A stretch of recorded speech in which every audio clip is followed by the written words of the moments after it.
Bonjour, bonjour et bienvenue pour cette 124e émission, une émission avec une lumière magnifique et un temps superbe en ce mois de novembre. Et une émission qui va vous parler comics et aussi t-shirt, puisque j'ai craqué sur un dernier, ce que j'arrête après promis, t-shirt. Celui de Hulk en vert, taille L, regardez comme ils sont beaux.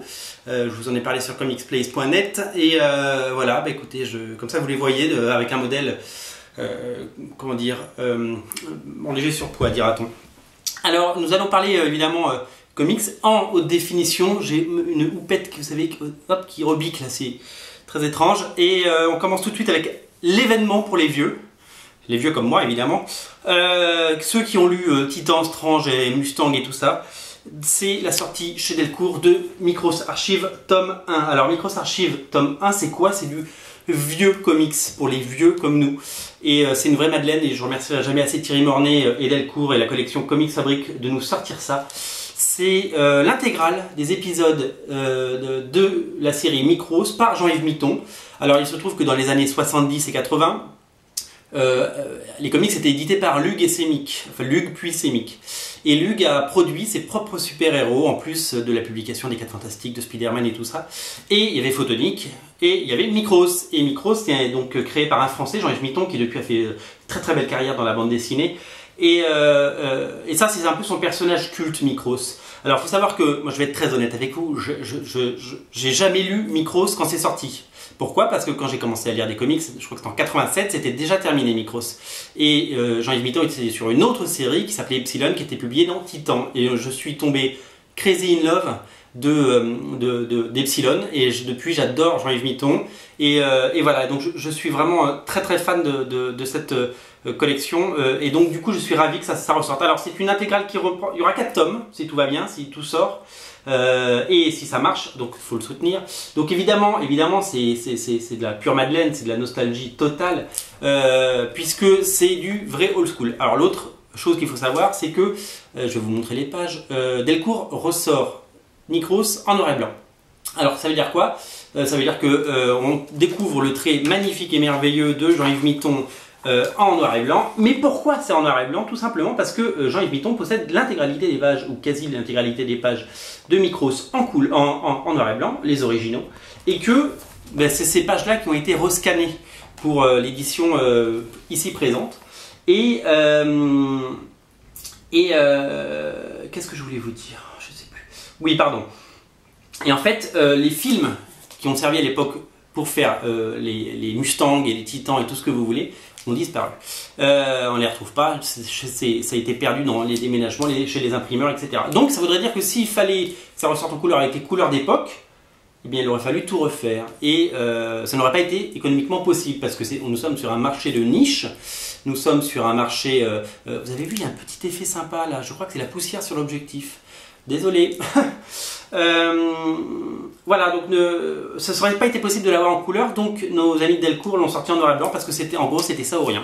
Donc au début j'étais contre, je suis contre, je ne veux pas, je veux mes couleurs de l'époque qui flashent. Et bien finalement, je suis assez pour. Et pourquoi? Parce que c'est génial. Jean-Yves Mitton est un génie. Et c'est vraiment merveilleux de découvrir. Alors c'est un petit peu, on va pas dire... voilà, c'est une époque, c'est-à-dire que les Français faisaient comme les Américains, les héros ont des noms un peu funky, ça fait des flares un peu, là, ces effets là sur l'écran, vous trouvez pas un petit peu comme dans Star Trek Into Darkness? Je suis le J.J. Abrams de l'émission de comics. Voilà, donc il y a un côté un petit peu, on va dire peut-être désuet, mais c'est pas négatif quand je dis désuet.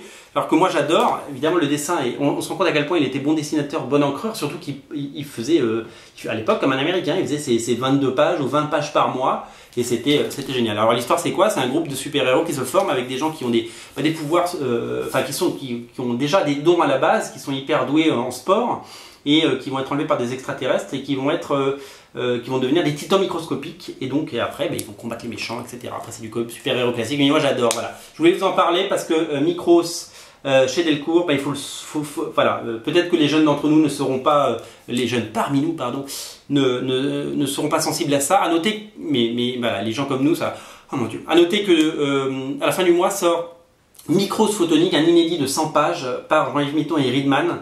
et on vous en reparlera. Alors toujours chez Delcourt, je voulais vous parler rapidement, parce que je viens de faire 5 minutes sur un journal, sur une BD. Je voulais vous parler de Star Wars Comics Magazine au format comics numéro 6 déjà. Donc voilà, donc ça c'est sorti disponible partout en kiosque. J'aime bien ce format, je le préfère à celui d'avant. Et c'est surtout que pour 6,50 € vous avez plus de 100 pages de BD. Et souvent des histoires complètes. Donc ça c'est très bien pour tous les fans de Star Wars. À noter qu'en 4e de couverture, il y a quelque chose dont on reparlera, c'est le Star Wars de Brian Wood. Et ça on en reparle. À noter aussi la sortie, toujours en kiosque, du Walking Dead Magazine paru chez Delcourt bien entendu, et qui vous propose de faire un espèce de bilan après la diffusion de la saison 3 et avant la saison 4. Si vous avez déjà vu des épisodes de la saison 4, peut-être que vous trouverez ça inutile, mais en tout cas c'est plutôt bien. Il y a des interviews, il y a la personne qui joue le rôle de Rick qui est interviewé, il y a une analyse de personnage, non c'est plutôt chouette. Et il y a aussi une BD exclusive, Les origines de Tyrese, par Charlie Adala et Robert Kirkman. Voilà, je sais dit, c'est sorti chez Delcourt en rayon presse de tous vos kiosques, toutes vos maisons de la presse. Voilà, je voulais vous parler d'un vrai coup de cœur. Alors là, c'est le haut coup de cœur absolu. Je l'attendais celui-là. J'avais fait le prendre en VO, finalement j'avais oublié.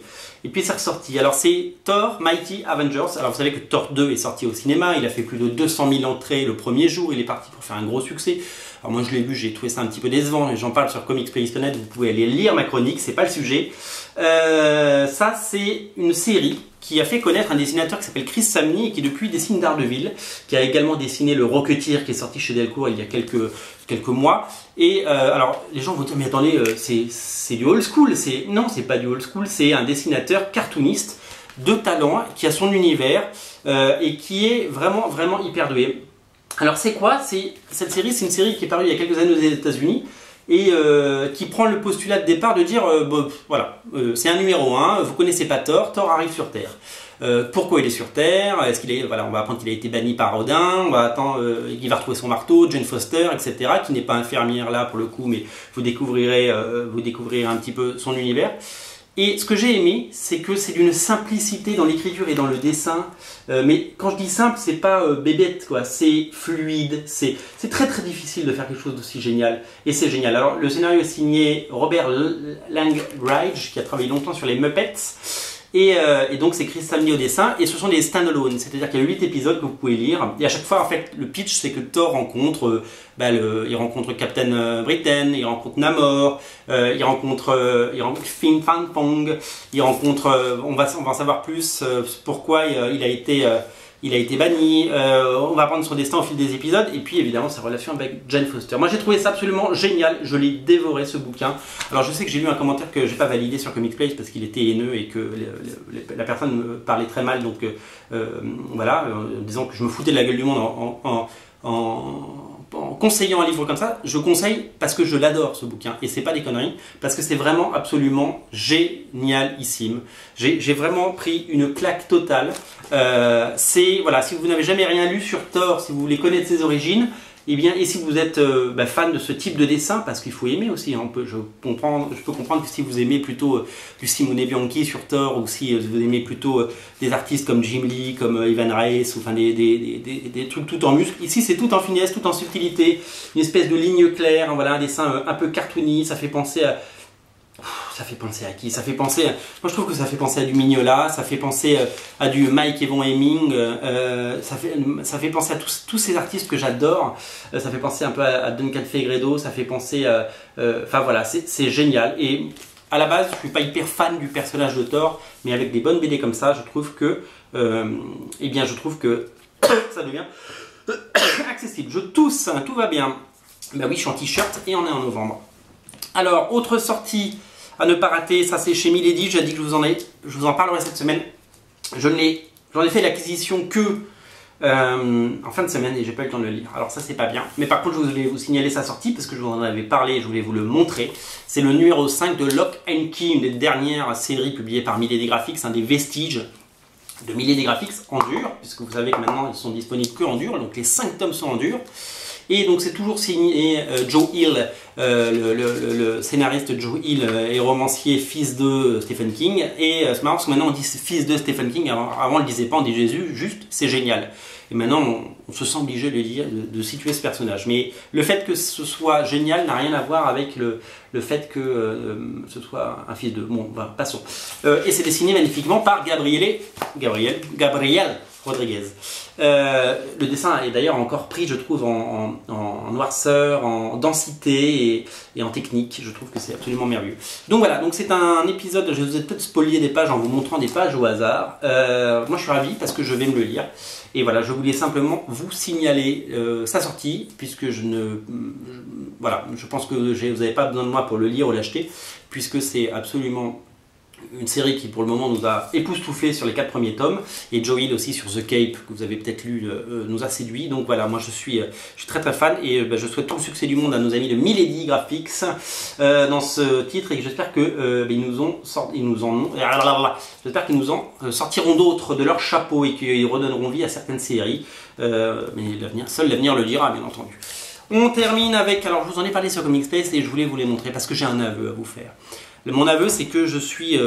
moi, ce que j'aime dans les comics, c'est... J'aime les comics de super-héros classiques, j'aime ce qui s'est fait dans les années 90, j'aime les séries Cliffhanger, comme vous le savez, Out There, Danger Girl, Battle Chasers, Steampunk.